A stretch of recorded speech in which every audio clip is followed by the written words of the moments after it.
There's a generation here that has no idea of how this really got started. How did the modern era of Arizona basketball come together? A run that in the last 45 seasons has resulted in 31 trips to the NCAA tournament.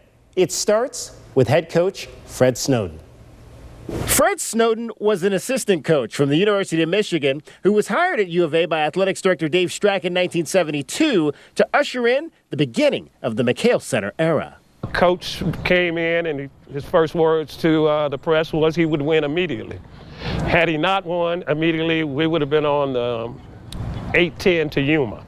Eric Money was the T.J. McConnell of those early Snowden teams. He and a bunch of other recruits from the Midwest and the East were sold on following the man known as the Fox to an untapped well in the desert to be a part of something special. Coach could talk butter off of bread. You know, he was a smooth talker. You know, I mean, he would sell you anything, and you would buy it. Snowden's hire made him the first black head coach at a major American university. Dave Strack said, you know, we have the opportunity to make some history, Freddie, let's do this. And there was a lot of negativity. There was a lot of, I just have to say it, there's a lot of racism then. Right. We dealt with many death threats, and it was rough.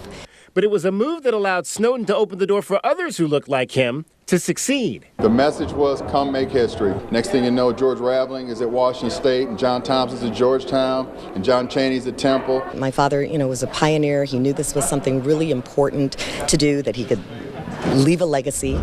And the wins did come quickly, followed by 3 straight postseason appearances and an Elite 8 berth in 1976. Snowden laying the foundation for a program that would stand the test of time and creating a family atmosphere amongst his players that would bond them forever. I can put my finger on just about every one of my teammates that I play with, and we're in contact with one another, and we look after one another. And Snowden this year becoming the 14th member of the Arizona Wildacats program to be inducted into the Pac-12 Men's Basketball Hall of Honor.